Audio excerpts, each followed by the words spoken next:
So welcome to the third session of the Digital Showcase. Thank you for joining us. This session is titled Visualizing and Mapping Data.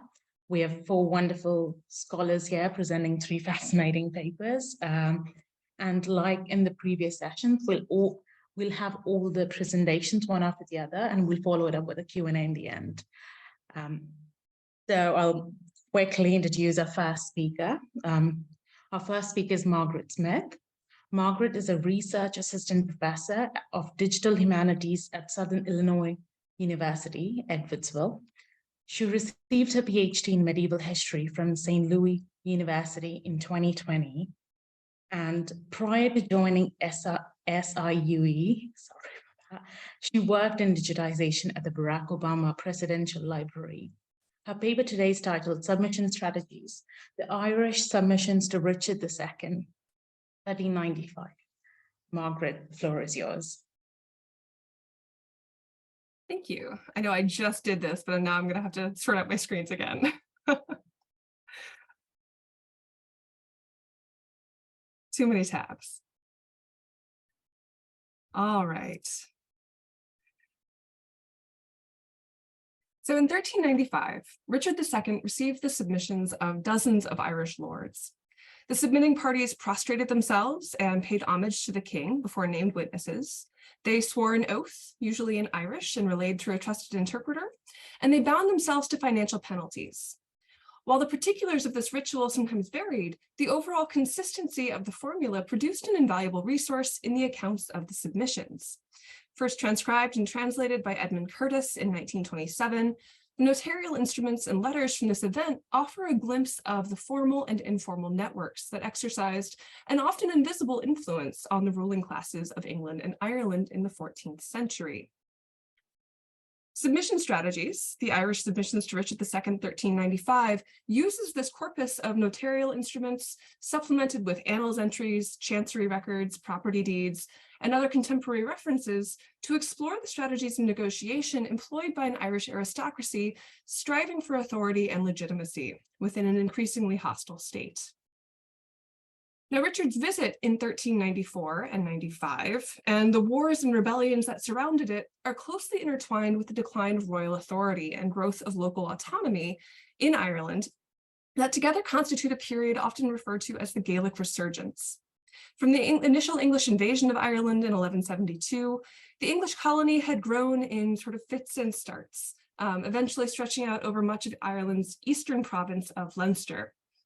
Over the late 14th and 15th centuries, a number of economic, social, and political factors, including plague, prolonged warfare, and fiscal crisis, led to the contraction of that English settlement. Irish lordships contributed to and capitalized on that contraction, expanding their geographic and political reach at the expense of the colony and of Anglo-Irish magnates.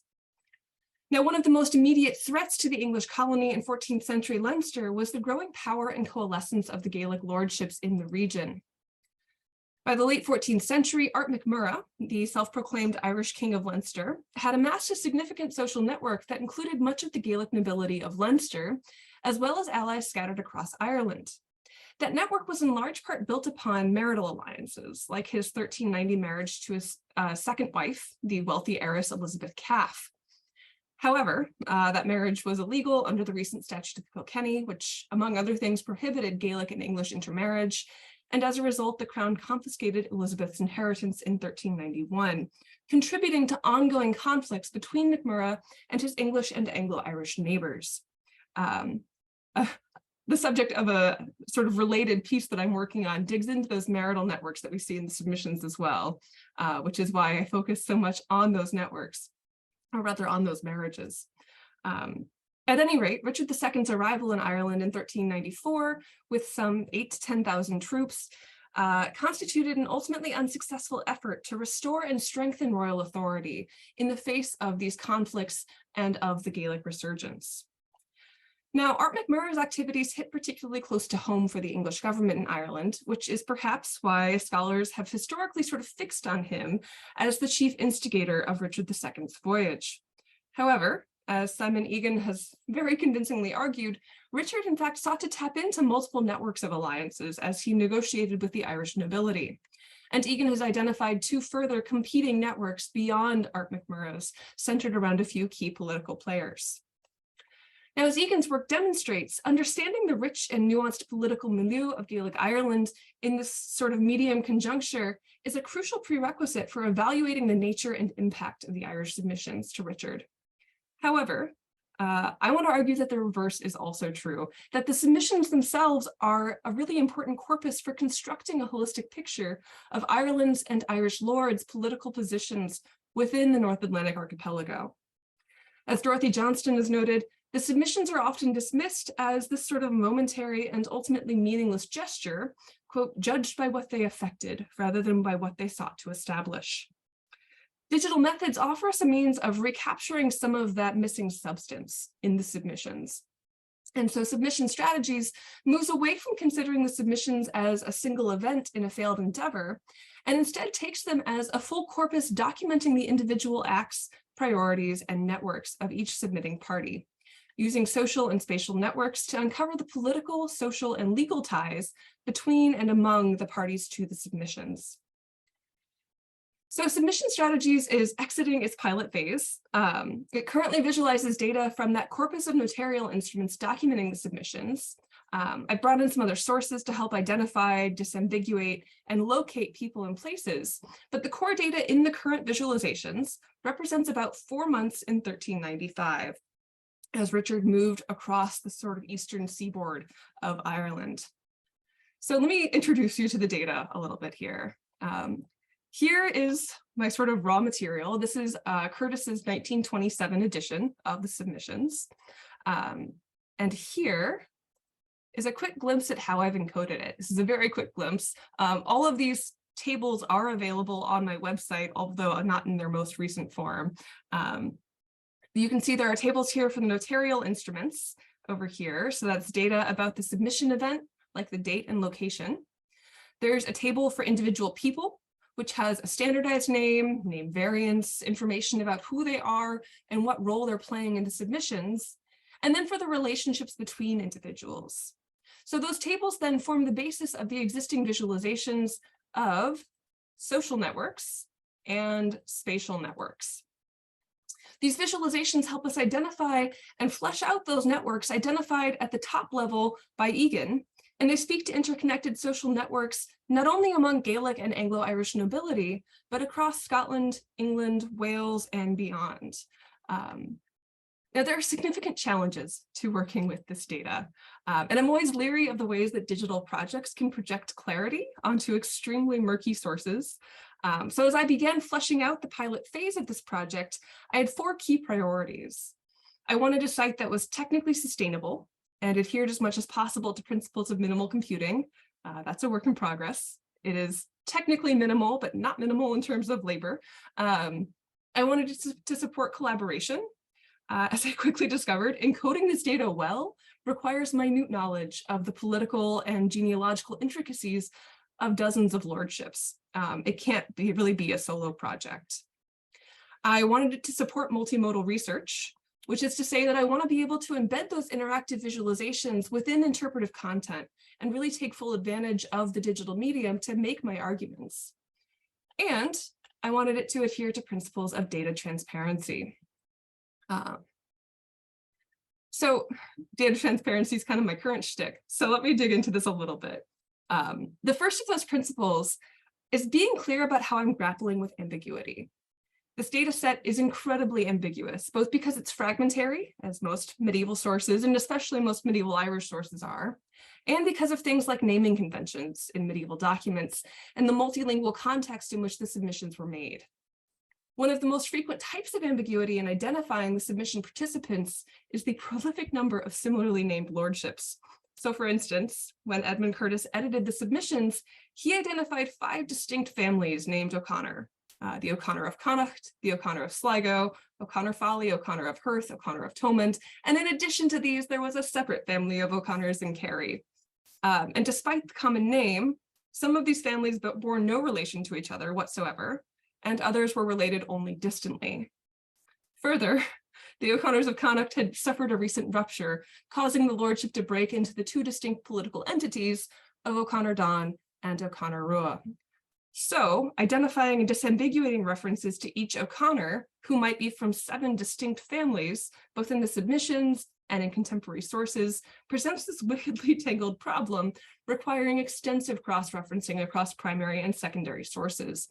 And so I want to make that work visible to the reader, both to sort of see what I've done and maybe to challenge it, maybe to build on it. So the second issue of data transparency is that in order to visualize data productively, you often have to impose categories on it. But imposing categories, of course, elides nuance and elides the malleability with which people defined themselves then and define themselves now. We tend to resist categorization. Art McMurrough, for instance, presents himself alternately as loyal subject and a sort of independent king in his relations with various English authorities, depending on the particulars of his circumstance. And so categories like ethnicity or legal status are really fraught when you're running up against contradictory testimony from the subject themselves. These issues crop up in print scholarship too, but of course, print offers us some established mechanisms for nuancing those labels, and it's a lot harder to footnote a data visualization. And finally, cleaning data is, of course, about the choices and priorities governed by my own assumptions and inferences. So a further essential dimension of data transparency is first recognizing when I'm making assumptions, and then again, rendering that visible to the user. So I've addressed these in lots of small ways across the site. I'm sorry, I know these are small, but again, they're all on the website. But my primary mechanism for data transparency is the authority file that I've created for each family and place. These contain name variants, the submissions where the entity is referenced, a map of associated locations, relevant primary and secondary sources, a descriptive note. My goal here is to give the user all the same building blocks that I have. So in a sense, it is sort of a footnote to a data visualization. And I chose visualization tools that help me, that allow me to embed hyperlinks and pop-ups, so each authority file is directly accessible from the visualization. So to wrap up quickly here, the visualizations in the authority files are sort of the core of the site as it currently stands. The site also contains the text of all the submissions and key sources. The key focus for the project as it enters its next phase is on building connections. Connections within the content, so focusing on sort of explorations of that content, and connections with other people, with other contributors. So I'll be issuing a call for contributors. So in drawing out these connections, I hope to really leverage the possibilities again of digital scholarship to expand the project's breadth and depth and reach, and to deepen our understanding of this really pivotal moment in Ireland's history. Thank you so much. Thank you, Margaret, for this fascinating paper. I think we'll quickly move on to the second speaker. We'll have loads of questions for Margaret at the end. So our second speaker is Tyler Wolford. Tyler is a PhD candidate in the Medieval Studies program at Cornell University and a member of the Cornell Institute of Archaeology and Material Studies. He's a Byzantine archaeologist interested in how power is negotiated on the rural landscapes from late antiquity to the Middle Ages. Of particular interest to him is the role of monasteries in the changing settlement patterns and as settlements themselves. His current dissertation project explores the conditions that allowed Middle Byzantine settlement to thrive within the mountainous landscapes of Mount Lathros and Mycale on either side of the Meander River in Western Asia Minor. His master's thesis focused on monastic hospitals and guest houses of late antique Egypt and Palestine. He has participated in excavations in Turkey, including the Küçükale Archaeopark in Istanbul and the archaeological exploration of Sardis, as well as in Bulgaria and the United States. Today, Tyler's paper is titled Foxes Have Their Dens, Mapping the Byzantine Alpocai Estates from the Practicon of Adam. I'm sorry for messing that up, Tyler. The stage is yours. All right, go ahead and share my screen.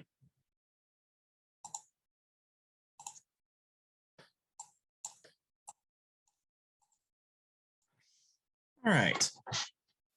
Thank you, and for that introduction. And let me take this moment to thank the organizers of this showcase. It's been absolutely fascinating so far. So the project that I'm going to be talking about today deals with a single document, the Practicon of Adam, a Practicon being the description essentially of an imperial estate. Why am I interested in mapping this and showing this on the landscape?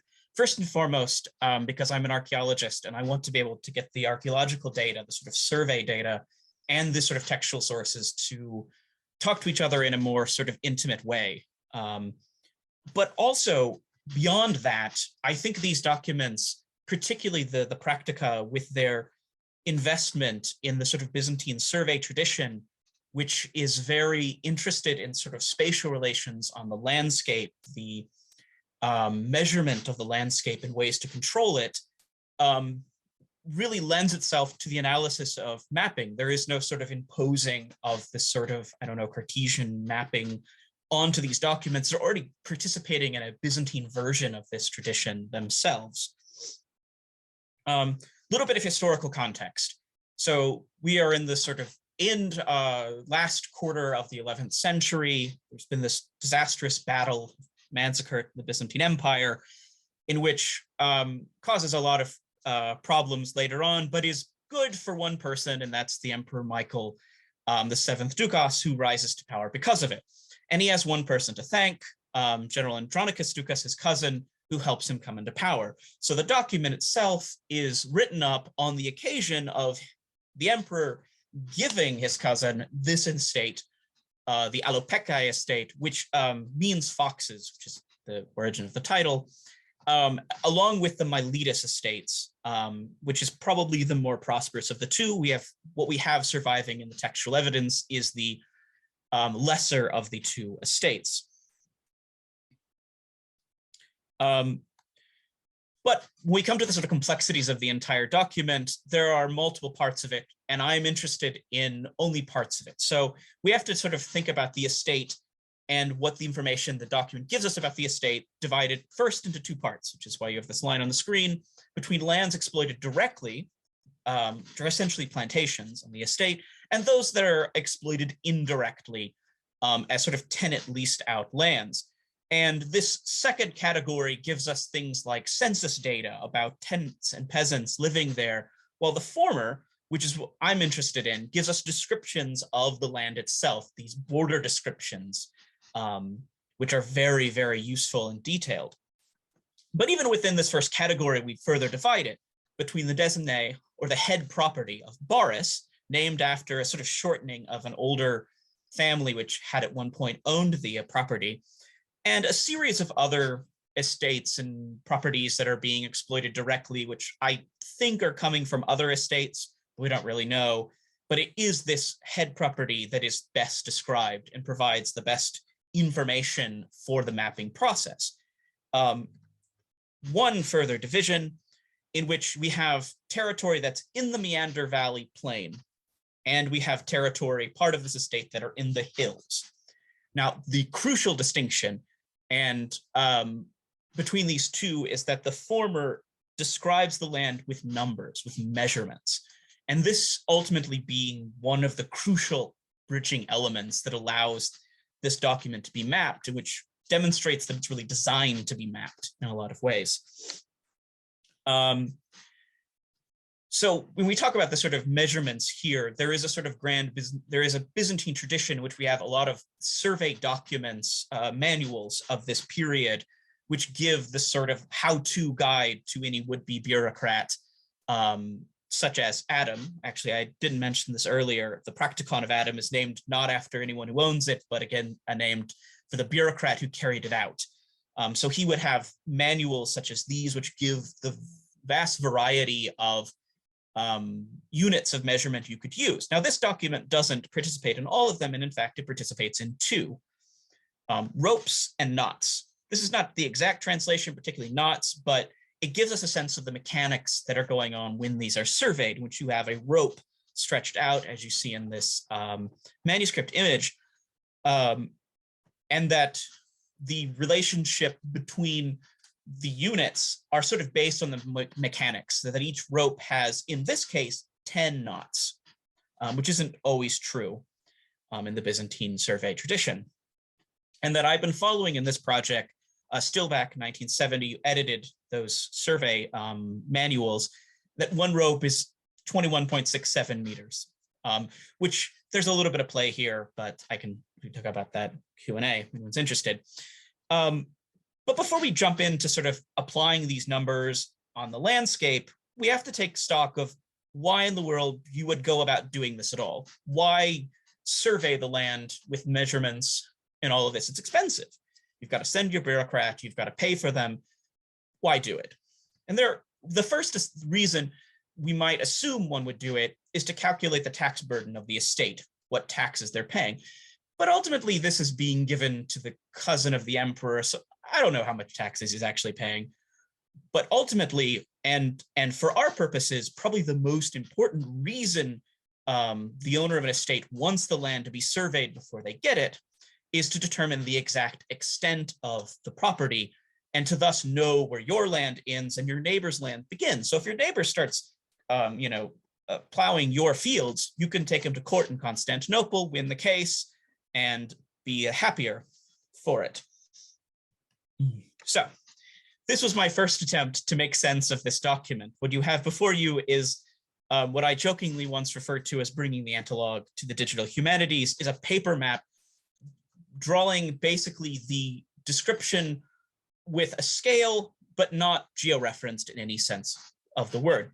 And in doing this, I came away with two realizations, two important insights from doing this procedure that is crucial for then the effort to put it on the map itself, on the map. First and foremost, that one of the biggest characterizations is this distinction, this distance between the Meander River and this boundary between hill and plain. The boundary between hill and plain, sorry, I'll get into that a little bit later, is a very local distinction. The other thing that I learned from doing this is that this line, series of red lines you see traced out here on the northwest side of this particular property, is very precise, very careful. And this is also the part of the estate that has neighbors, which we have a village on one side, another estate of monastic land. So they're very careful here. But when we come down to this part, suddenly, oops, one line too far, we come to this side and suddenly all the numbers and the precision gets really loose and it's really hard to follow. Wait, what is the line doing? Where are we going? And this makes perfect sense because at this point, what's on the other side of this line is more of your own property, so you don't really care. The necessity of the measurement is no longer needed. But going back to that sort of distance, this becomes one of the most pivotal pieces of information to figure out where on the map we might locate the head of this estate, in which we actually get a little bit of redundancy in the document given two measurements. So we know it's under 3.5 kilometers on some sense. But even after having done this, there are some ambiguities that you notice when you do this mapping, like where it's pointed here, the route is supposed to turn there, but nothing in the document indicates how. And so in my paper version, it just goes straight. All right. So to do this mapping on the landscape, we have this two geological features. We have the river and we have the boundary between plain and hill. The first, the boundary between plain and hill might seem to be the most ambiguous, this sort of nebulous distinction, but in fact, it's quite stark on this particular landscape because it's seismic in origin. The Meander Valley is itself what's called a graben. It's created through seismic activity, and this line is actually a fault. So this distinction is entirely local. Adam isn't borrowing it from the tradition of surveyors. There are other land distinctions that are made there, but he's not. This is entirely a local distinction. Instead, it's the Meander River that poses a little bit more of a problem. The Meander itself is a little bit famed for meandering, but we have to take into account that the level in which it meanders is enough to sort of flood a field for a season or a couple of years, but the exact collective lateral movement isn't great. Instead, what is more difficult and more problematic for this type of analysis is that we do have a place where the river seems to have jumped its bank entirely, which is what we have here. And this is, I'm pulling from the geoarchaeological survey of Mark Mullenhoff, who actually was doing the work of looking at the shoreline. So the shoreline in this map is actually 11th century. We actually know where the silting had gotten up to at this point. But because of this survey, we know that the river jumps bank. But we also know that when it does this, that you can still see it on the landscape. The sort of scars of the old rivers are still there. So this is at least some sense that we should be able to see this if this is a phenomenon the river has moved. So we do with the methodology is I then create a sort of buffer of 3.5 kilometers to get a sense of where are possibilities on this particular landscape, which I selected about 5. And to make a long story short, I had other criteria from the document to select my favorite, which is here. And the last slide is a little bit self-indulgent, looking at what the effect would be is if we just said, okay, this is where it's at. What does it do to our document? What does it do to our map? So the red is the map as I had it, and the blue is sort of adjusted towards what's going on with the different farms, fields that we see on the sort of reference. I mean, a lot of this is a little dubious. Obviously, the fields have changed a lot over time, but there are some interesting patterns. We have what could be the reference to the old river. We have water canals being crossed at the same place the document is. So even though they're obviously different water canals, and a sense for maybe what's going on when when the route turns. Different properties are roughly the same size as fields shown. And then where there's supposed to be a village, we have very tiny fields. I mean, this is all a little bit sensational. Obviously, a lot of work would have to go into sort of nailing some of this stuff down, but it does give us a sense of possibility here. And yeah, thank you.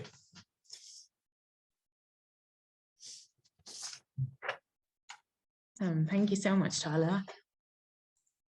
And we'll quickly move on to our third paper, and we'll have questions afterwards. So our third paper is presented by Maria Alicia Rossi and Alice Isabella Sullivan. Maria Alicia Rossi is an art history specialist at the Index of Medieval Art at Princeton University, and Alice Isabella Sullivan is assistant professor of medieval art and architecture and director of the graduate studies at Tufts University. Together, they co-edited Byzantium in Eastern European Visual Culture in the Middle Ages, Brill 2020, and Eclecticism in Late Medieval Visual Culture at the Crossroads of Latin, Greek, and Slavic Traditions, forthcoming De Gruyter 2021. They're also the editors of the Trivan book series, Eastern European Visual Culture in Byzantium, 13th to 17th century, and co-founders of North of Byzantium and Mapping Eastern Europe, 2 initiatives that explore the medieval history, art, and culture of the northern frontiers of the Byzantine Empire in Eastern Europe. Thank you for being here. The floor is yours. Thank you so much. Let me, please tell me if you can see it, if everything is fine. Yeah. Okay, perfect. So we would like to start by thanking the MAA Graduate Student Committee for organizing this event and for giving us the opportunity to share with you our digital project, Mapping Eastern Europe. We are both art historians specializing in Byzantium and the Slavic cultural spheres, and we designed this project with the aim to situate on the so-called map of art history, the medieval artistic production of Eastern Europe.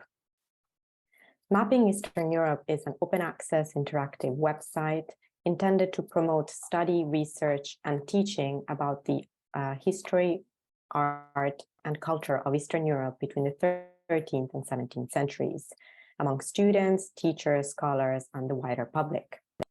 The website offers simple and intuitive engagement with the culturally rich territories of the Balkan Peninsula, the Carpathian Mountains, and further north into Ruthenian Russia. It aims to broaden the geographical, temporal, methodological, and theoretical parameters of the study of medieval and Byzantine art while contributing to the recent global efforts in medieval studies, Byzantine studies, and art history. So how does it work? Exploratory visitors can navigate a map in the lower half of the opening page, delving into and discovering the variety of sources and materials within. So by clicking on an area of the map or using the timeline scroll that you can see here, or filtering by type, location, and the subject drop-down menus, users are able to filter the results related to a particular region, type, case study, or time period. So an example here is, if you filter by case studies, as you can see here, you will be able to see all of the examples that we have, but you could do the same for, types, so media, locations, if you're interested in a specific region, and so on, but even by author, once you know who you're looking for. Now, once you decide once you start exploring, what kind of content do we offer? Well, we have historical overviews. They offer concise accounts of key regions of Eastern Europe, including historical details related to political, economic, military, social, and religious matters.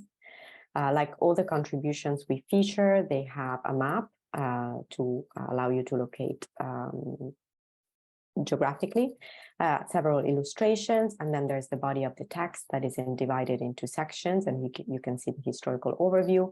If you scroll, there would be a section on key issues and debates. And finally, there is a further reading section at the end. And to encourage scholarly use of the platform, we have included a citation at the end of each entry so that users know exactly how to cite the source. And this appears throughout. Then we have case studies and videos that focus on the visual and material culture of the Balkans and the Carpathians, set against the backdrop of the historical context. And they also strive to introduce methodological and theoretical questions that could be pursued further in teaching, study, and research. So you can see here again, they have the map, images, and then a description significance of the specific case study.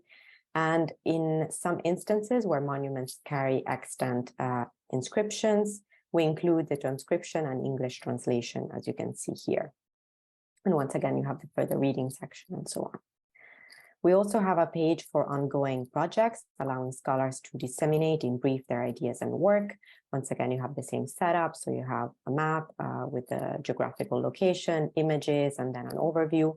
These projects can be books, edited volumes, monographs, or ongoing projects. Finally, we have the reviews of recent books and exhibitions, and this enables readers to learn more about current scholarship and exhibitions that may not be accessible otherwise. So far, we have several dozen reviews of books, and we anticipate exhibition reviews shortly. The website also includes a help page with a contact form, and you can see here, it's a simple form, and you can get in touch with us for any reasons, feedback, ideas, and so on. Wonderful. And so now, yeah, go ahead. I'll turn it over to discuss a bit about the statistics. So if currently on the website, you can access 9 historical overviews, 6 thematic overviews, 62 case studies, 2 videos, 24 ongoing projects, and 86 reviews of books. As Alessia mentioned, we are looking to add reviews of exhibitions shortly. We have more than 50 international authors, contributors with whom we have collaborated since the beginning of this project, and this list is continually growing. And it's just been really wonderful to be able to have these interactions and to bring the voices and this scholarship to the attention of broader audiences. A bit about the background for this project. The entire project and website was founded in 2020. The first phase of development ran from July to December 2020 and was supported by the Rapid Response Magic Project of the Princeton University Humanities Council. In 2021 and 2022, we also received additional support to enhance the website, but also to add additional content, supported by the Mary Jahari Center for Byzantine Art and Culture, and also we received support from Tufts University. We're very proud of this one achievement in particular. In 2021, we were awarded the Advocacy C grant from the International Center of Medieval Art, which was a great honor and recognition for this project, even in its early stages. And we're currently in the process of identifying additional funding support through which we can ensure the future growth, development, but also the stability of this project into the future.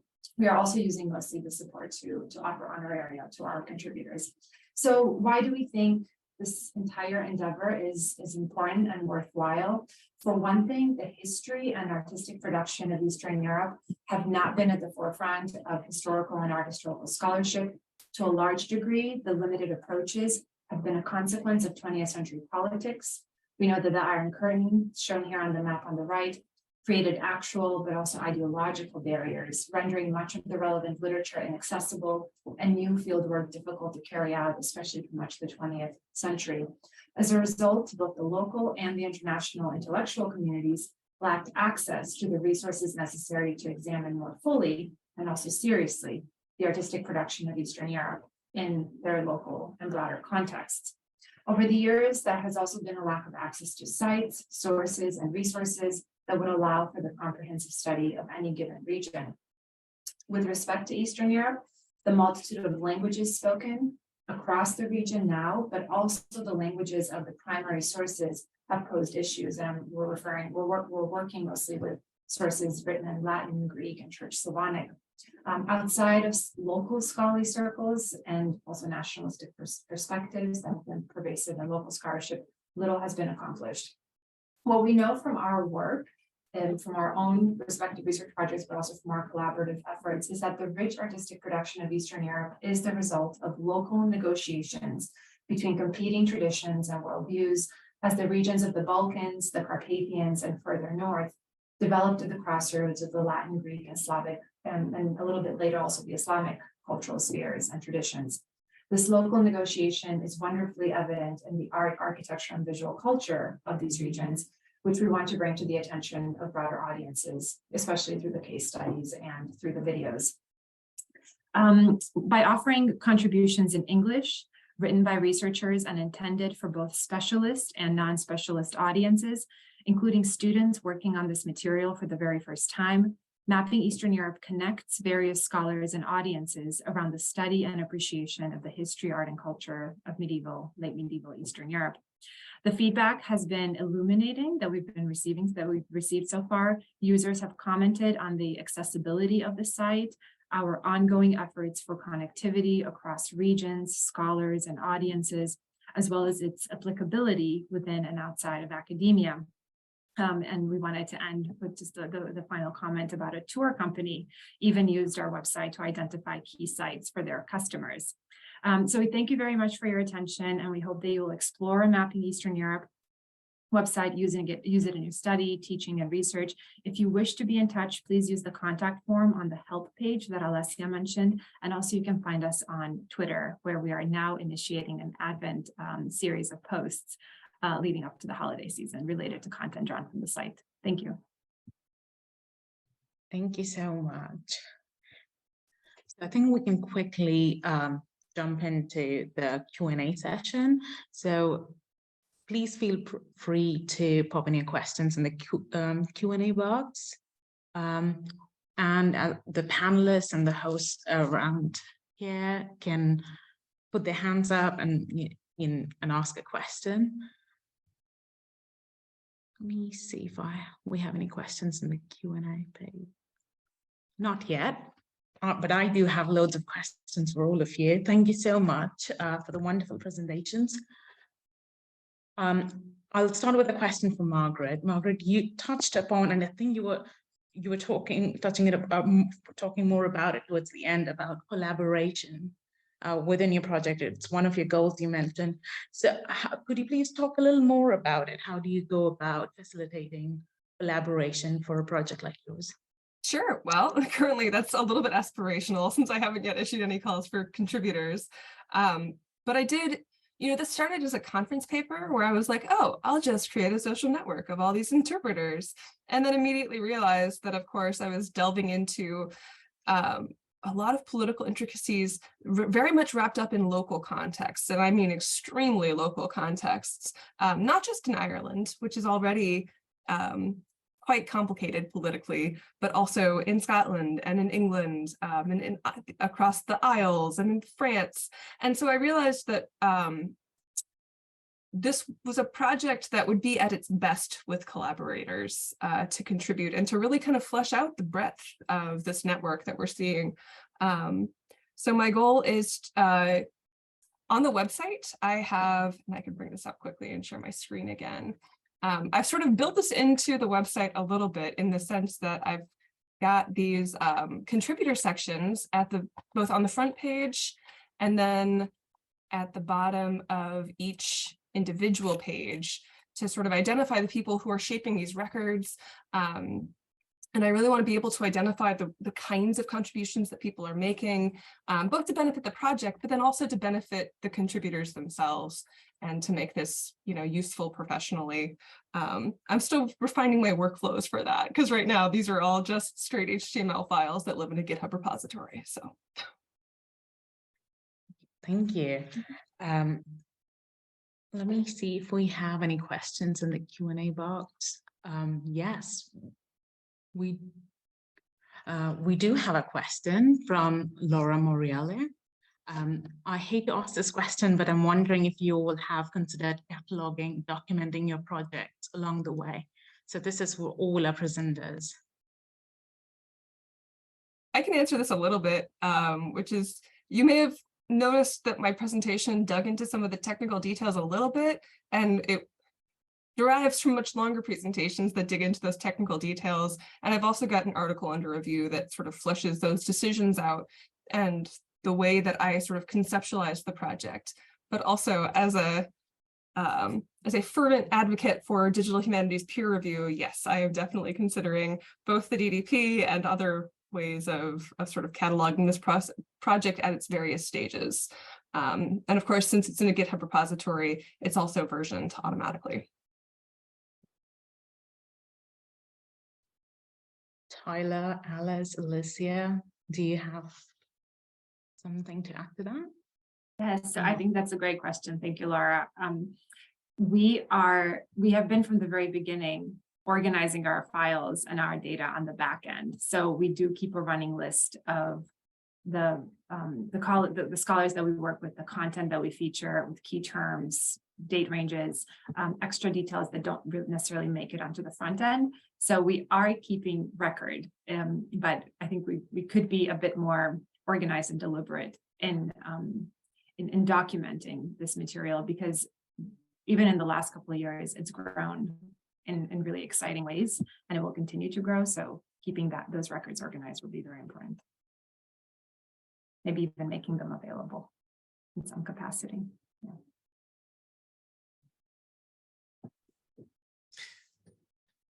The only thing I can add is that one of the big places I've been storing data for this is been on QGIS in the sort of, and this is one of the reasons I switched from using ArcMap to QGIS, is that the sort of way in which it stores data is a little less likely to corrode and cause problems. Is sort of, you can fix it in the middle of it. And that's been one of the sort of struggles, at least, is getting more used to this particular software and what multiple versions of the different models look like, and that sort of thing, and being able to preserve multiple versions in the past as well.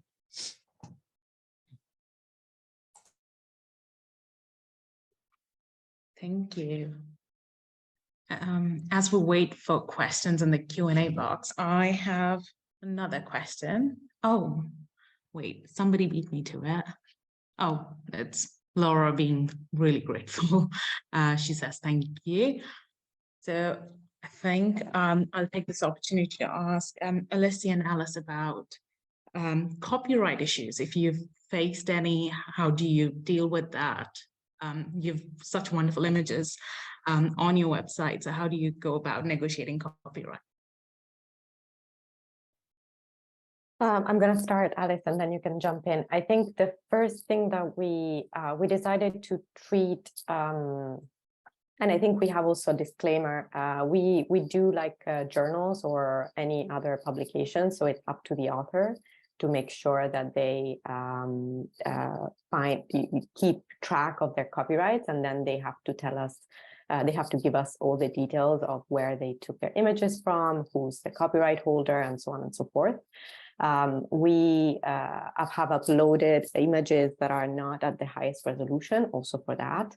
So just to make sure that, we're keeping that under tabs.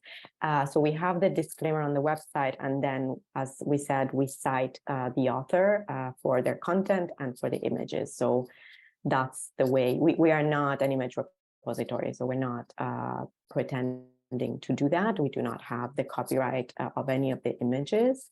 Yeah, so I think that's kind of covers it, but we do try to make it accessible, because a lot of these monuments and objects, you don't have images usually, especially not in color. So we try to make sure the authors do the best they can so that we can offer scholars images.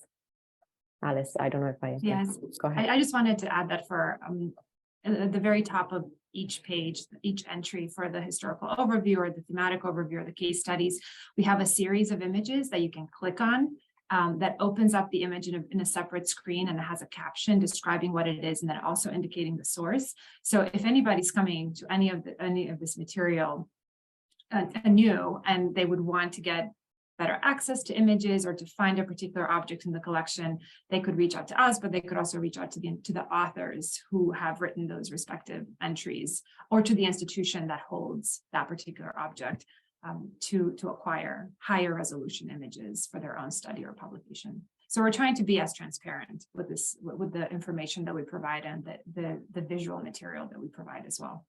If you allow me for a second. Okay, I don't know if you can see. So as we were saying, so if you click on the image, it will tell you, it will have a caption, and then it will tell you who owns the copyright. So that's the way, and you can see it's not, the highest resolution, but it will say the same. Well, in this case, it's Alice.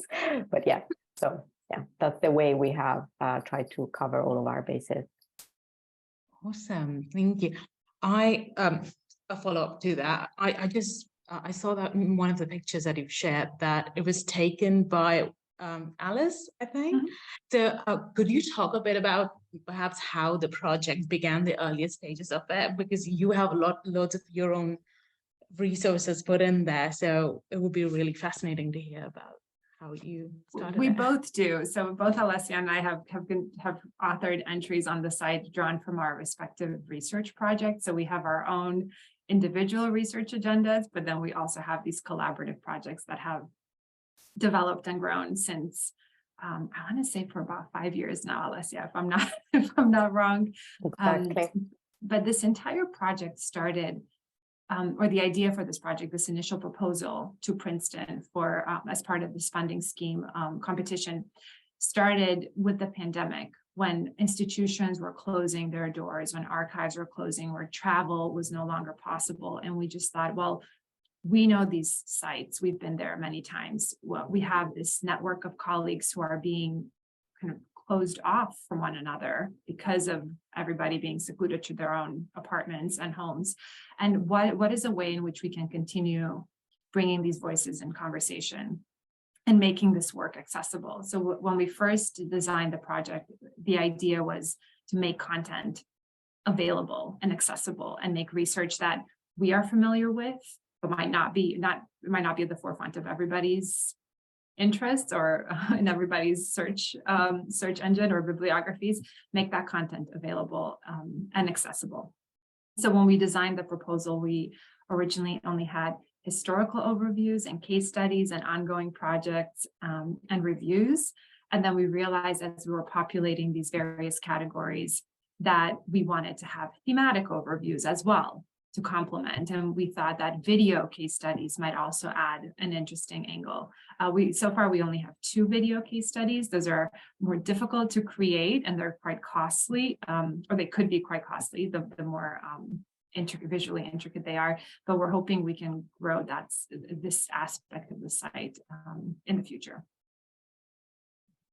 Thank you. I don't know if you wanted to add anything else, Alessia. No, I think this covers exactly our aims, and as I think Alice mentioned earlier, the reason we have the main aim when we have applied for funding is for contributors. So honestly, the point also of the pandemic was really to be able to give back, because a lot of our scholars, we're seeing opportunities just fade away. So all the funding we have managed to get until now just goes back directly to early careers, especially, and graduates, because we think that that's important. So every contributor whose work gets published on the Mapping Eastern Europe website receives an honorarium for their contribution. We are the ones who edit the content, proofread it, upload it with to the site with the images. So the review process is quite laborious, I would say. And then at the conclusion, they can disseminate that research among their peers. And we also take an active effort to promote it through our social media platforms. I teach with the content in my classrooms all the time. I ask students to engage in exploratory projects of the Mapping Eastern Europe website, but we're most proud of being able to offer support and not ask anybody to do kind of free labor or to be featured on this website as part of this project. Thank you. If anyone in the audience or in the panel have any questions, you can write them down in the Q&A box or in the chat. I'll have my eye on both. As we wait for some questions, I have a question for Tyler. You're at the Practicon of Adam.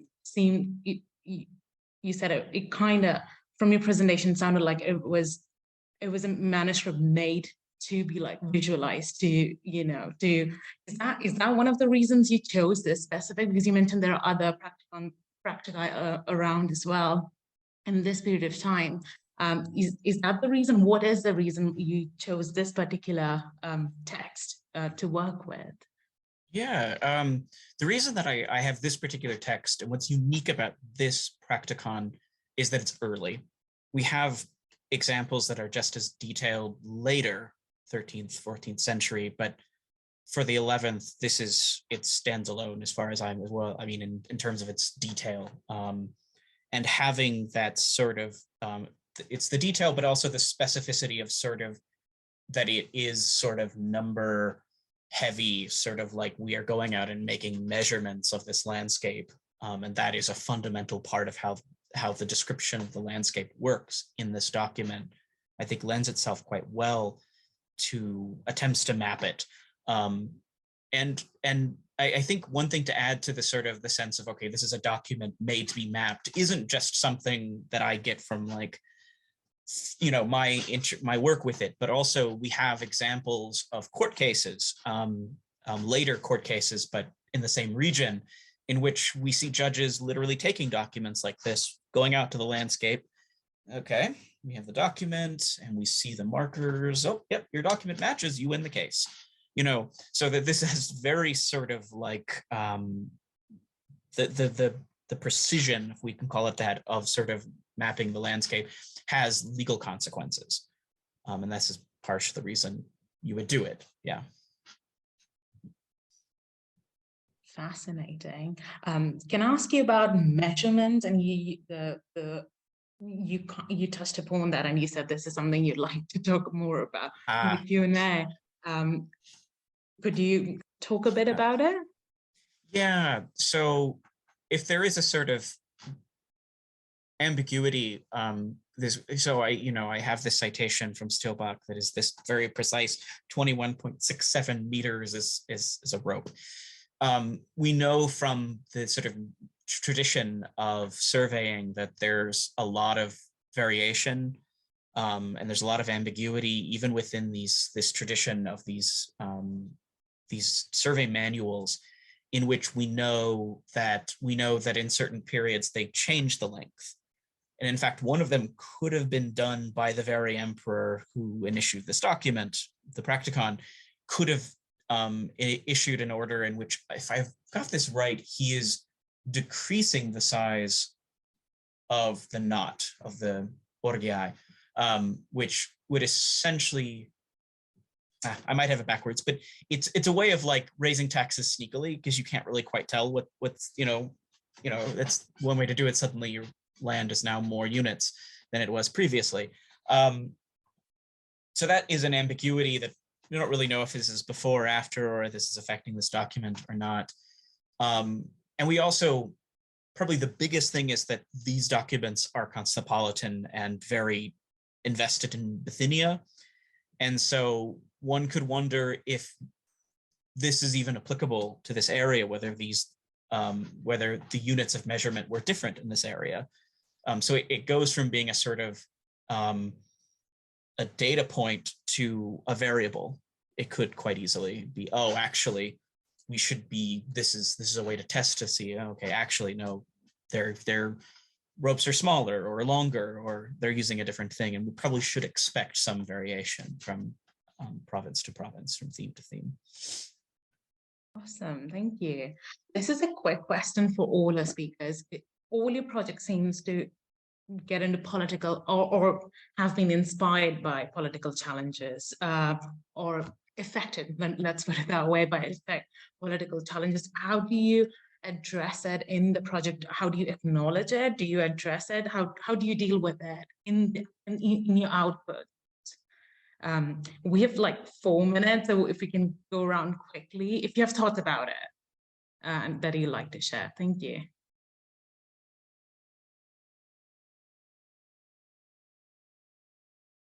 I'm just going to jump in quickly to say that one of our key issues with this project is that Eastern Europe, as I mentioned briefly in the presentation, has not been really at the forefront of historical and art historical scholarship. And the modern borders of countries in Eastern Europe have shifted for much of the 20th century into the present. These do not correspond to medieval borders. So one way in which we try to, in a way, neutralize this area is by including a map. The interactive map is a map that's a topographical map. It's not a map that highlights modern country borders. But we are looking to develop the project further, especially in light of current events in Ukraine, to perhaps include specific content related to that region of the world, where we could have a map that's superimposed on the current one that we have, that could highlight how modern countries map on the map onto medieval borders, medieval margins. So that's an issue that we discussed with respect to topography and mapping and marking maps, borderlines.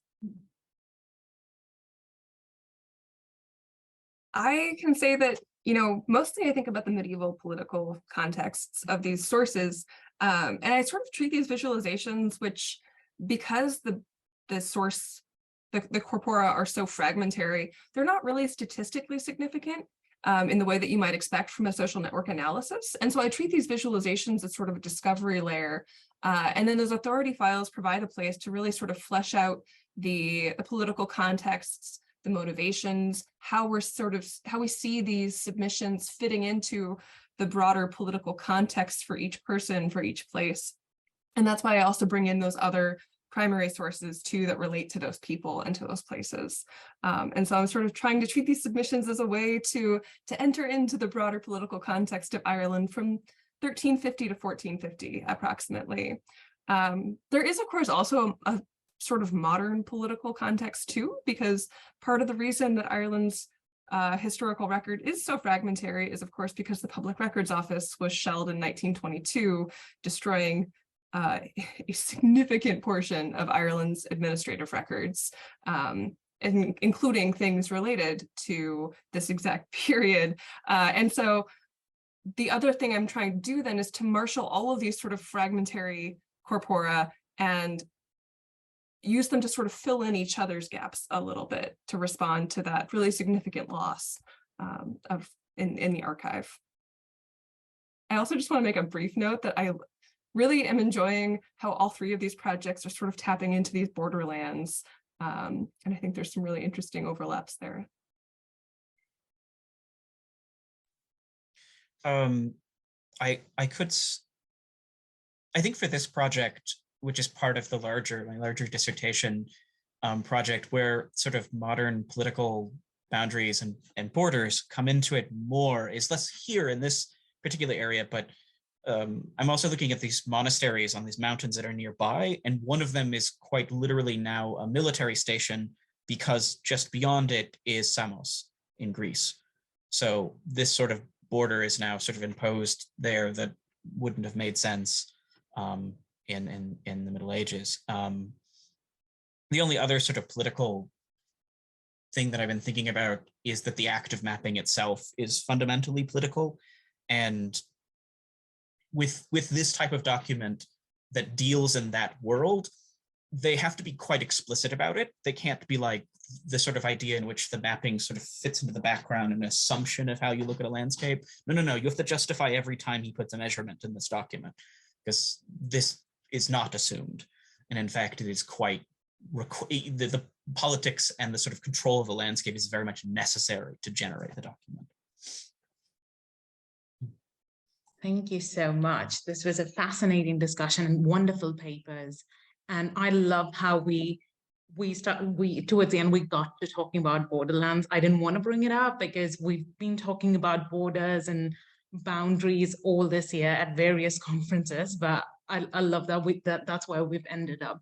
Thank you so much. This is our time for that we had for this session. Thank you so much to our speakers for the wonderful presentations and to our audience for being here. Thank you so much. We have a break for 10 minutes right now, and we have a feature presentation at the end of it. So I hope to see you back here in 10 minutes. Thank you so much. Thank you, everyone joining us for our last feature presentation. We have with us Professor Roger Martínez-Dávila. Roger is a professor of history at the University of Colorado, Colorado Springs. His first monograph, Creating Conversos, the Carvajal Santa Maria family in early modern Spain, was published by the University of Notre Dame Press in 2018. From 2014 to 2017, he served as a guest curator for the New Mexico History Museum in Santa Fe, New Mexico, and its exhibition, Fractured Faiths, Spanish Judaism, the Inquisition, and New World Identities. During 2015 and 2018, he served as a European Mission Marie Curie Fellow at the Universidad de Carlos Tretero de Madrid, where he initiated his Deciphering Secrets project, a citizen science project focused on the transcription of medieval manuscripts pertaining to Jewish, Christian, and Muslim interrelations. Presently, he co-directs an NEH Institute for Advanced Topics in the Digital Humanities titled Immersive Global Middle Ages, which empowers traditional humanists to create their own digital virtual reality worlds that reveal the Middle Ages through different religious and cultural lenses. Roger's paper today is titled The Immersive Middle Ages, the Immersive Global Middle Ages, NEH Digital Humanities Institute, exploring the many faces of the Middle Ages. He would like to share a PDF with you all, which it's in the chat, it's digital storytelling. Yeah, and the floor is yours. Thank you so much for being with us, Roger. Well, thank you. And I really appreciate, Reed and Maria's efforts to kind of really, spearhead this effort and just this opportunity just to visit with y'all. I just, and I'll kind of jump in right now, just be sure to start my timer so that I don't go completely over. I think first I want to just kind of preface just a couple comments, which is, I appreciate how difficult it is being like a graduate student and working on your master's degrees and PhDs. And I want to just be sure to encourage each of you to continue to follow your hearts. It's a really hard message sometimes to hear inside of academia because we hear so much. We hear so much about there are no jobs, there's no future in this. But as one person who changed careers, and I have a master's in public policy from Berkeley and worked in industry for about 10 years, and then came back to academia a little bit later in my early 30s. I can tell you it is possible. It's harder every year, but it is possible, and it's possible to enter the terminal point of a professorship, and reaching, going through all the different levels. So I just want to really encourage you to kind of listen to that heart of yours. Know that it's a difficult path, and that there are folks that are cheering you on, and don't give up. It's really, really important, especially because I remember my first day in a PhD program at the University of Texas at Austin. It was fairly competitive, and they brought in the hardened grad students who came in and said, one guy said, no one cares if you're here or not. And I was like, and I'm going to say it really bluntly, I thought, you're such an asshole. You really are. No one needs to be dissuaded any more than they are. So do your best to kind of like help each other out. I learned the most from my fellow graduate students. And everybody's going to make mistakes along the way, both faculty and students, and just dust yourself off and just kind of keep on going. So I just wanted to say that because it's really important. So I'm going to share some slides today, a little bit from the NEH Institute that we're currently running through University of Colorado Springs, as well as Vanderbilt University, with my delightful colleague, Lynn Ramey, who's a French professor. I also would like to just acknowledge two people in the room right now. Gavin Rogers, who is a graduate research assistant on our project. And then also Jonathan Correa, who is a participant in the NEH Institute. And both of them are just, wonderful colleagues to work with. And I think it tells you a lot about actually DH, which is DH ultimately is a young minds kind of activity. It's a lot of self-training and a lot of just kind of really exploration, testing things out. And most of your professors really won't have these skill sets. So you have to be kind of self-trained and be okay with that. And I think that's the really neat thing, I think, about the work that we're doing is we're balancing in this NEH Institute the work of traditional scholarship alongside of new forms of scholarship. So the purpose of the Institute really was, and this has been one of my biggest frustrations inside of DH, is really being beholden to really technically minded, computer scientists and other folks for implementing projects. And so having worked in virtual reality as well as crowdsourcing and manuscripts, and luckily through like MOOCs, I've been able to reach about 50,000 like learners through Coursera.org and then edX.org. Have been able to kind of like find a way of practicing DH without being reliant on others. We certainly want to collaborate, but it's a real problem when you can't create what you want to create with your own hands. And so this is why the NEH Institute and on the Immersive Global Middle Ages turned out to be important for us, but the community we've really been trying to develop. On the one hand, we all can appreciate, and we see the news through the MAA all the time, just even this morning about the statement about anti-Semitic beliefs and behavior out in the world.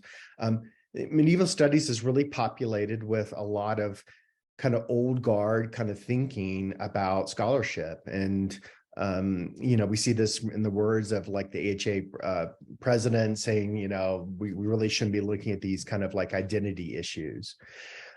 So that's one thing, is really how do we broaden those interests? And that's, again, I think it's a message to each of y'all to say, find the balance between what you have to do to finish your graduate studies, but also keep in that pocket those things that are really important to you and keep on working on them. My own book, the first book I did on creating conversives, looks very different from my dissertation because my PhD advisor wanted a certain document and I wanted to write a different one. And so I couldn't realize it until the second process. So that's about message, about we really want to diversify what we're examining. I think the second piece is really starting to figure out, how do we put like these tools in the hands of like literature professors and historians and folks that are, in art history that, that might have some capabilities, but ultimately, it's a real high bar to say, oh, alongside of the languages you're learning, by the way, go ahead and learn how to use this application too, that helps you do like architectural stuff. I mean, that's ludicrous.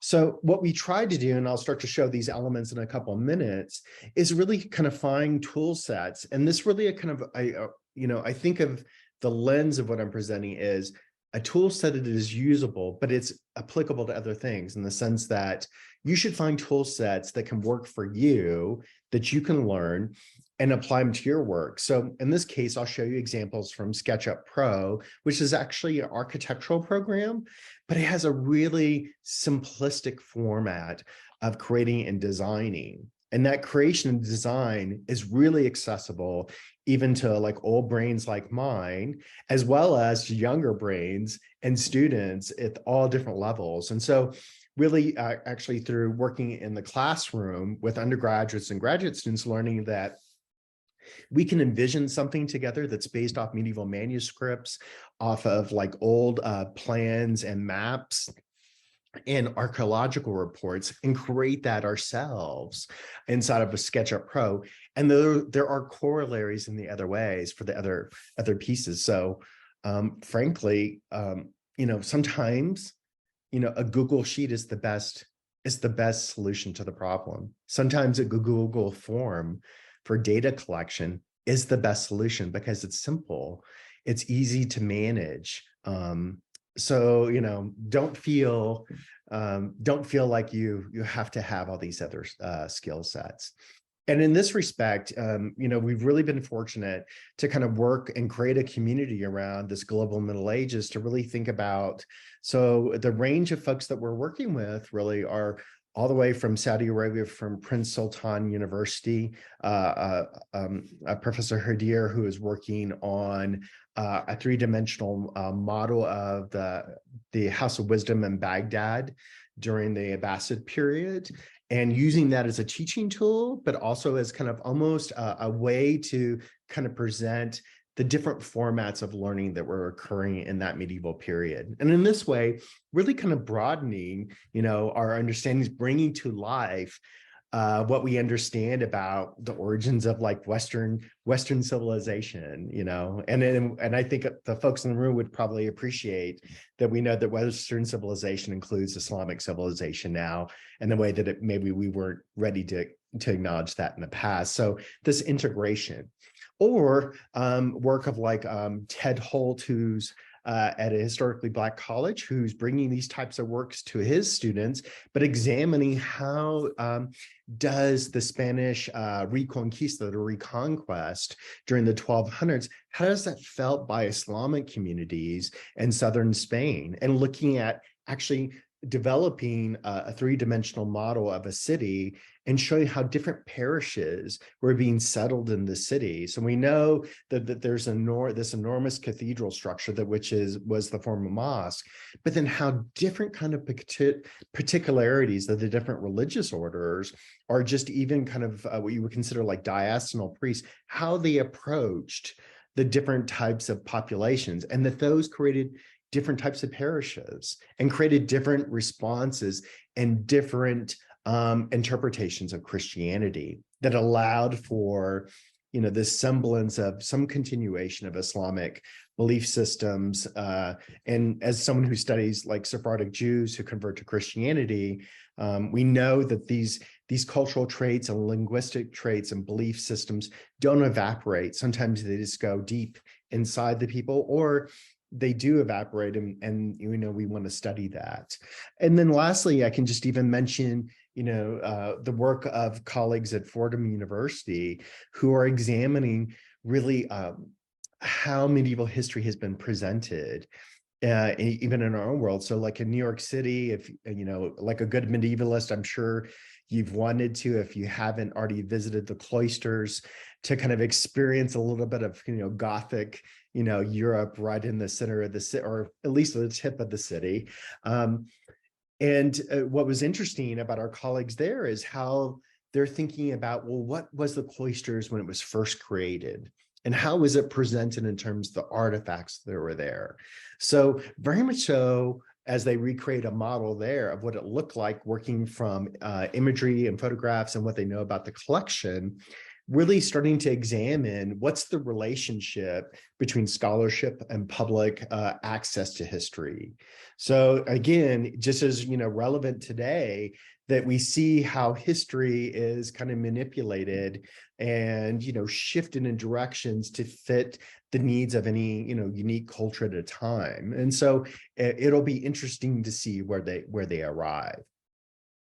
So what I'd like to do right now then is, just having mentioned kind of how we're working over the next 2 years, is kind of show you a little bit of a model to show you that it's very possible to kind of integrate kind of visual work into your studies and what the value of it is. So I'm going to stop sharing. I'm going to start sharing on my other computer.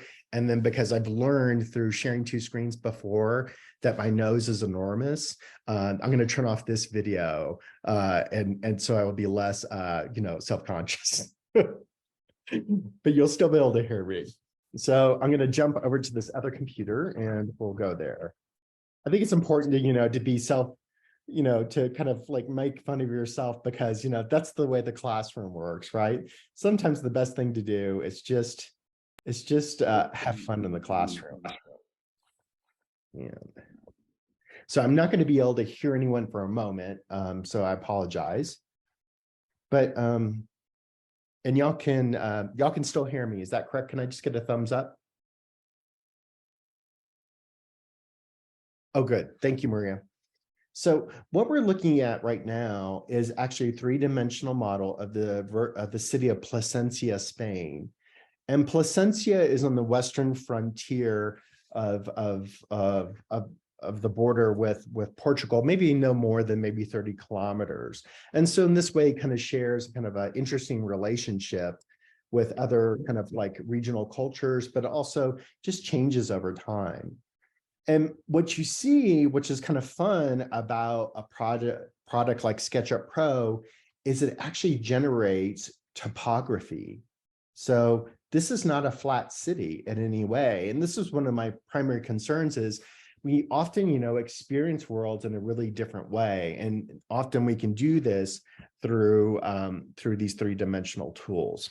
Also, just like to highlight, one of the, key persons who's really helped me with this is Gavin Rogers, who's in the room. So one of the things that we can see right away is this is the tool set that we use in SketchUp Pro. But one of the most unique things about everything you'll see in here is that you're really just using squares, circles to really start to create things and building from there.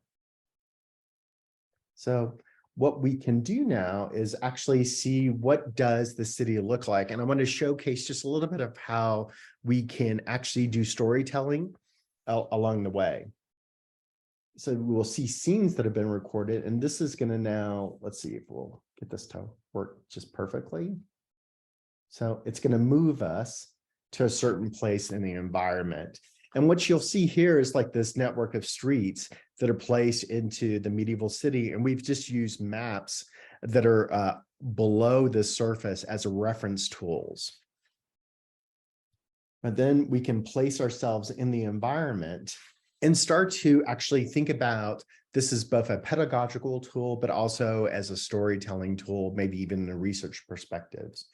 So because this is not like a product like Unity, which is a really intensive game development platform that is really out of scope for most of us, what we can do is you can create the illusion of animation by putting a person in the environment and having them walk through it.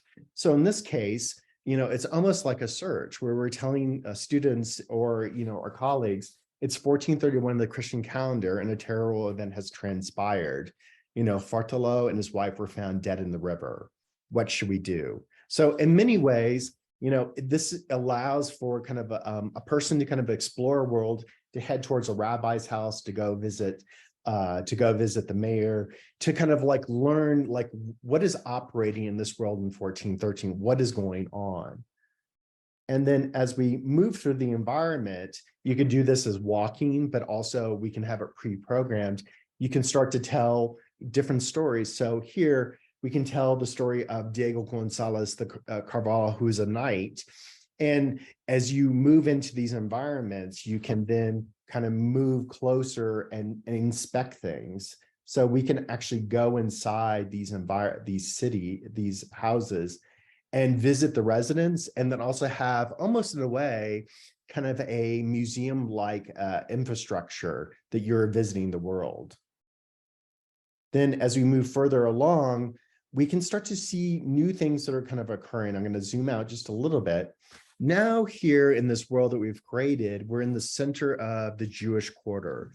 And then, there's a lot of kind of misunderstanding about what this Middle Ages felt like, in the respect that, I thought that, Jews were really kind of segregated and that they had to live in a specific zone and those were walled off.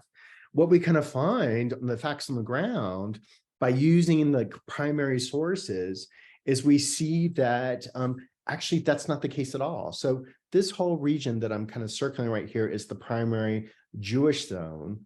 And what we see by color coding, just even with like basic structures, yellow structures are Christian structures. They should not be in this zone. They should not exist here, but they do. And what are we to make sense of that? So, in this way, the visual starts to tell you what is happening. And we're representing literally through manuscripts, that a certain individual lived at this place, or another Christian knight lived at this place, or a Christian knight lived here. It's really kind of problematic. So we start to see how the visual can be a method of argumentation. Further, as we drill down, then we can even represent different elements of what is happening in this world. And this is just a scan around the Church of St. Nicholas. It turns out this Church of St. Nicholas is actually named in the city charter from the 1200s. And this is really important because it tells us in the city charter that all kind of interreligious disputes were handled on the steps of the church. So one of the things I really wanted to showcase here is that, well, for the perspective of maybe, educating or even examining a world, is it necessary that we have to completely model a church? Maybe we don't. What we need is actually the basic format of it. And then we can start to ask other questions about what's so special about this church? Why would they want to negotiate these things at this location? And what we realize is that it's because the church is in the center of the Jewish zone, and it's going to bring us down to the steps of it. And I'm doing a poor job of like navigating here. I apologize. Here it is. I'm just going to bring us up. And here are those steps where those issues were negotiated. But what's really kind of interesting as we kind of zoom out is you can look at, I'm going to just go a little higher because I'm not using my full set of tools right now to look at this world.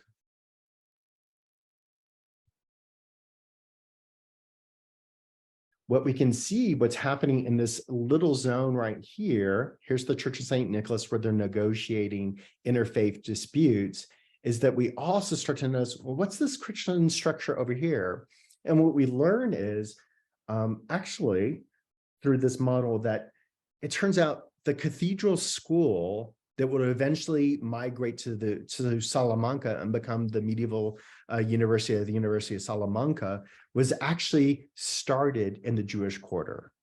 So this is where all the training of priests and archdeacons occurred. And it happened to be across the street from the synagogue and the rabbi's house.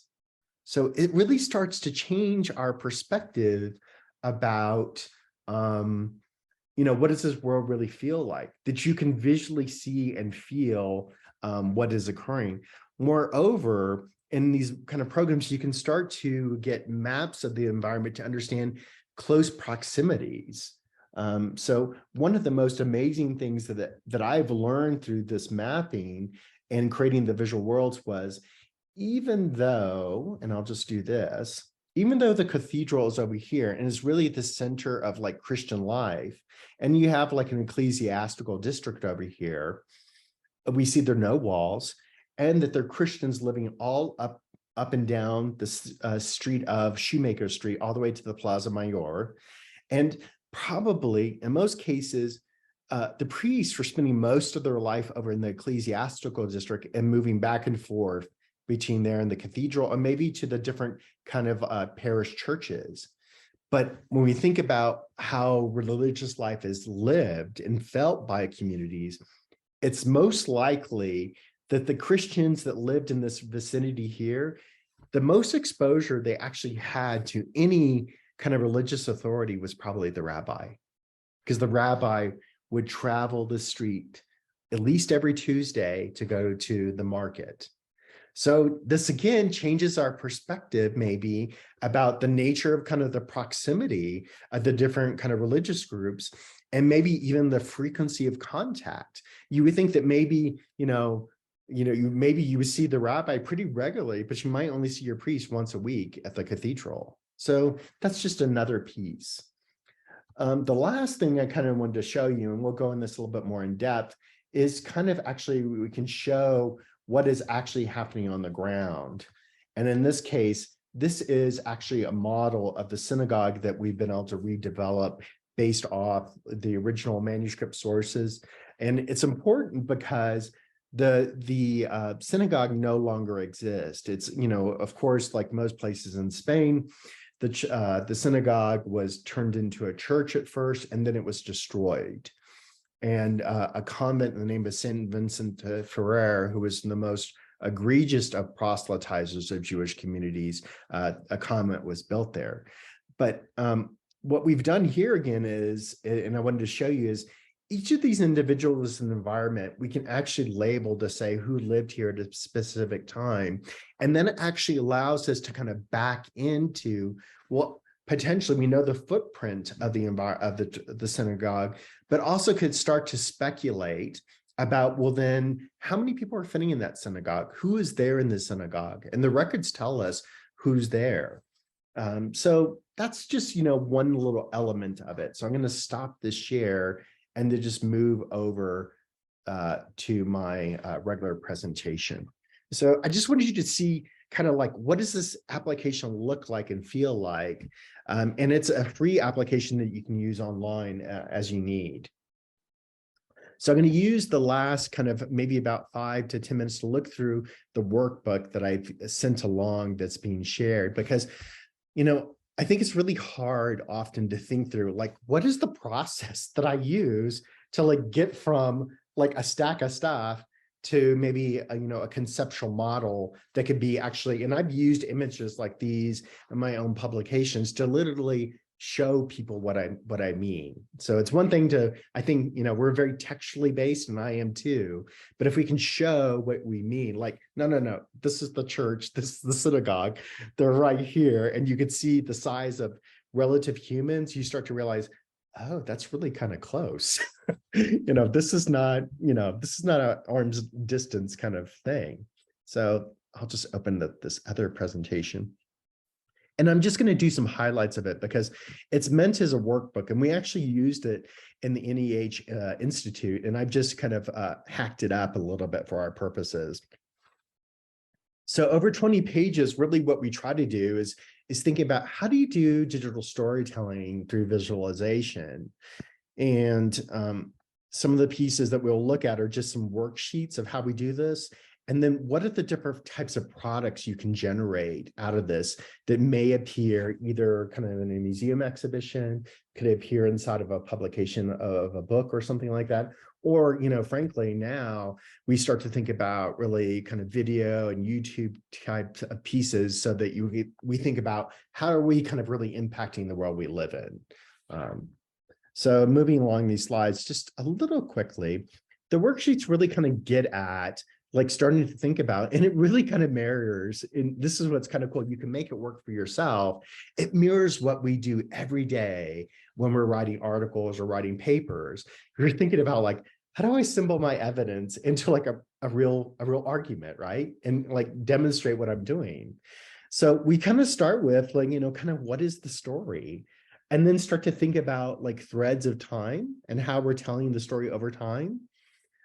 We start to really work with like triangulating a place and then inventorying a place, because this is really important to know kind of what do we need to include in the environment, and finally laying out scenes. So in this way, they've become self-contained, and this is not a word that's in vogue today, but they become almost dioramas that can be presented in a way. And I would, I just caution, dioramas have their own history of colonialism built into them. One of my favorite dioramas, because it's so disturbing, is in the Museum of the Americas in Madrid, Spain, and they have dioramas, full-size dioramas of what village life looked like in Hispaniola. And it's just, it looks like these are cavemen and cavewomen, and it's like, no, there's a lot more like cultural and social sophistication than the point that they're trying to make, that they're all basically nude people. So we want to be careful there, and I want to be attentive there. So in some ways, we kind of I always work off of kind of vegetative themes, because they help us to think through how things kind of emerge. So like, what is the base of the story, and where does, from it, what kind of branches out, what is blooming? And I work in these kind of categories often of thinking about what are the historical or economic or political, what's that context look like? Or what's the linguistic and artistic environment? Or even, I think increasingly, I think we recognize what's the place of environmental and geographic pieces. And moving along, what we can start to do then is thinking about, okay, what are the stories now that we have the context kind of laid out? And this is your kind of classic literature review in many ways, but we just want to think more broadly about all the different components of it so that we can kind of immerse ourselves in it, intellectually.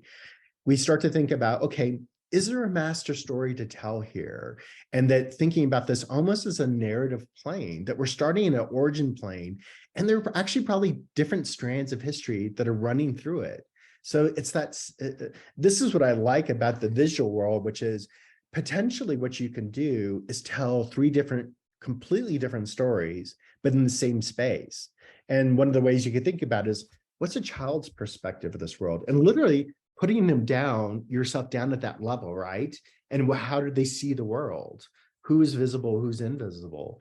Or likewise, as we've done work in the Americas, really thinking about what would Spaniards see in Native America? Who is, literally in their field of view? Do they completely ignore indigenous women and only see basically, indigenous nobility? Or in what context would they really notice a woman, and it is only in the context of like, well, that's potential, like I could be a potential suitor. So it really starts to allow us to think about the different kind of perspectives, and we can run these over time. So what I've done is just kind of built in some little like examples. So I wanted to just tell the story about the bodies of Fartolo and his wife, Jews caught in the middle in 1431. And so I've identified some different places, the river's edge, St. Nicholas Church. And then we start to triangulate. So in this way, what we really kind of start to think about is, what is the place we want to map? And so obviously in visual worlds, they're very complicated. So the smaller the spaces, the better off we are, because it doesn't get too enormous. And then we start to record like kind of what are prominent buildings and natural features. And we were just basically trying to spatially record, what does this place feel like? And in this case, what I've done is I've, thought about, well, this is really a story about a regional war that's occurring, that the city of Plasencia and the church there, the cathedral there, claim these lands that are pink, but in yellow, but two different lords are simultaneously making counterclaims, and it goes really badly. It becomes a war in the sense that folks are being like rounded up, hanging gallows are being erected in different smaller cities, and horrendously, the story is that Fartolo and his wife, two Jewish residents of Plasencia, are found drowned in the river. So it's like, oh, this is what's happening. And then that's where we kind of started to triangulate the space and start to map out, okay, well, really what we want to tell a story around mostly is this city of Plasencia and La Mota, where this is the Church of St. Nicholas, the university for the church and things like that. Then what we can kind of do is kind of, move through this. And again, it's just a workbook, is starting to think about like, well, maybe I'm going to tell one story. And I decided I was going to tell the story of Fartalo. And then thinking about, well, what are the structures that are important there? The objects, what kinds of animals are there? Because those kind of provide that richness of feel. And then I started to populate. So I know that Rabbi Deloya is really important in the story, that hanging gallows, unfortunately, are really important, or that, the exterior of the church might be really important. And then we can start to place these on models.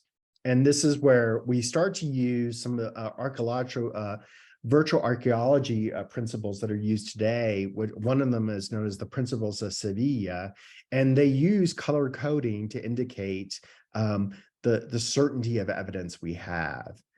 And this is just a laid out scene now that we would tell another story of how taxes were collected at the city gate and how we're, identifying who has to be here, a sentry, all these different things. And we can set up little either signposts in these environments, or we can actually play it as a scene and then narrate it through audio or visual.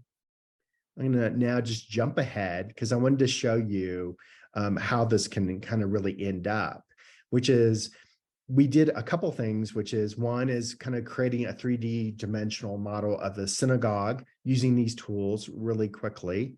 And we can do all kinds of things. So now what this color coding tells us is what we really know and what we don't know. So this kind of reddish orange, we know the platform of the synagogue because there used to be a Muslim fortress here, and before that a Roman structure. So we know a lot about that. And we also know about where the Torah Ark was because there's a copy of it in Portugal. So we can do that and really know who was there. We have like really detailed records of the pieces that live there. And these are all the different individuals. But from there, we start to move out up towards green. Like, is there a door on the far side? So this allows us in some ways to, in the same way, be really clear with the visual reader, like what we know and what we don't know, in the way that we have to do with our own kind of traditional writing through footnotes, what we know and what we're speculating or guessing at. The other thing is then we can start to color code and then start to tell stories. So you can allow a person to walk through an environment and read a small narrative about the origins of the Jewish community, then go to who are the members of the community and go see who they are. And then lastly, maybe look at archaeological evidence that still exists today. So in this way, I think in the classroom, you can stick, with something that's relatively small, but really communicate a lot of information. The last pieces I just wanted to show quickly was that also, then we can color code environments to really communicate a certain type of analysis, which is, as we look at the manuscript evidence, what we find out is certain streets actually continuously show up as high economic activity because people are passing through them. And this last one is then we can just, start to show more what the world kind of felt like and, showcase where a synagogue is. This was a large storehouse and, this economic engine of the city. This was a chainmail maker, a Jewish chainmail maker who's making arms for Christian knights. So in this way, we can tell many stories at the same time inside of a visual environment.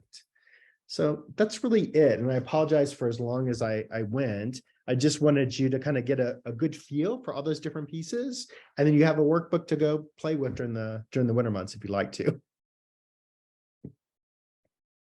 Thank you so much, Roger. That was a fascinating book, and you've given us loads to think about and work on today and for a winter break. So we're well sorted there.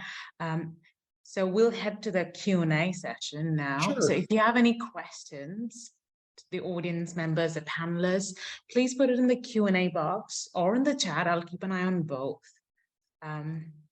I'll have it open. And, God, thank you for still being here today, because it's been a long day. Yes, thank you. Thank you. Thank you to everyone for being here. So as people type in their questions in the chat, I want to thank you for your introduction and your words of encouragement at the beginning, because God knows we need it at this time of the year, especially. So thank you for that. And in your presentation,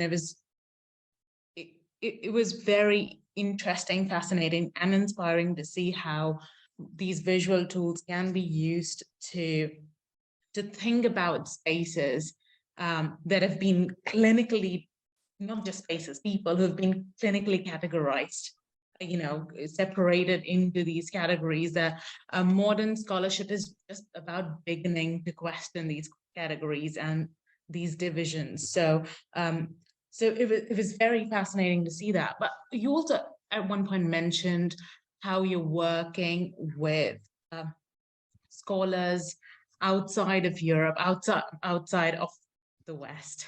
And I was wondering how DH projects can kind of help bring together medieval scholarship from around the world, and how it can be used to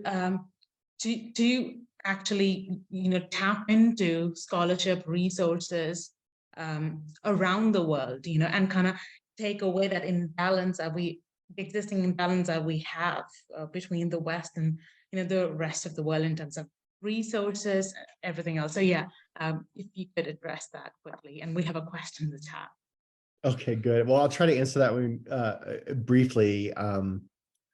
Again, and thank you for just trying to kind of put together a question after a long day. I think the best example of that actually has been in my classroom. In the classroom, I'm routinely kind of inspired by the creativity of my graduate students. So one example was, and I'm thinking about actually a sub-Saharan African case where there had been a very, very vibrant African civilization that was just below the Sahara on the eastern coast of Africa. And what the student had identified was one location where there was a burial site. And clearly there was a lot of economic activity in 800. It lasted to about maybe 1100 and then just disappeared and reappeared in the 1400s as we really kind of see like the Portuguese trading kind of empire emerge. And what the student had done was to actually go back and reconsider archaeological finds from those grave sites, and found that, in each of these burial sites, and we know these are just, funerary tokens, so we can't assign too much more beyond that, but they learned that there was a whole series of different types of beads that were placed into these respective grave sites, and that those beads were being produced on a global scale. So here, about 150 miles into the inland, at this one location, the student, she had located, okay, the archaeological findings, and if we even look at different strata, shows at this time period, there is a strong trade relationship through this material culture that's going back to, easily enough to Arabia or to North Africa. And in some elements, they were seeing some from Europe. But the most shocking thing was to see these really early indications of stones that were coming all the way from India. So at that point, what I think she realized is that what I need to do next is actually contact those scholars in India or those that are working in that field to understand, where is this material being produced and at what time? What does that cultural environment look like? Because then this starts to look a lot like, I think, what we would see in the Cairo Geniza documents. So as some of y'all might remember, in the Middle Ages in Cairo and in Fustat, there was a storehouse connected to the synagogue. And for eons, basically families would throw their documents in there because ritually you don't want to be throwing away anything that has God's name on it. It's disrespectful. It either has to be ritually buried, or it has to be, or you kind of basically have to keep it forever. And so they just threw all this stuff in the Geniza. But the Geniza documents tell us this fabulous story of like the interconnectivity of the Mediterranean to Asia and then even further north. So in many ways, now what we can consider is like, well, how many Genizas do we have buried out there if we think about these different sites? And as you start to assemble those sites and, you know, follow through material culture, those connectivities, we really might start to really fill in at least some of the material cultural stories, the intellectual stories, even if they weren't, we would never have a narrative past to tell us the story. So I think that's where it's headed. It's really complicated though, then, because you're thinking like, oh, good Lord, I have to learn like how many more languages? That's not fair to say to an art historian who already has to learn like 4. So that's my best guess. So some questions, yeah. Yes, thank you. So we have a question from Gavin Rogers who asks, could you go a bit more into the use of these tools as a tool for analysis, especially using SketchUp? Yeah, he kind of just, I hate to again make this example, but it is really, Gavin has kind of teed me up here really nicely. I mean, I think one of the things we really figured out, Gavin and I, and we have gone backwards and forwards like 1,000 times on this, is that as we tried to place the synagogue into the location where we knew it was using archaeological kind of like dig information, we could, you know, triangulate where it was. But then we started running into really significant issues that actually generated new questions for analysis. So first of all, we know that there's a mikveh, there's a place for proper ritual washing. And we also knew that the Jewish community probably had its own source of water. So then we started looking at hydrology maps to place, okay, where could like the well, we have some descriptions of where the well should be, and we know where the mikveh then could be possibly placed. So then we spend, basically 6 months arguing, should it be 5 meters this way or 5 meters this way?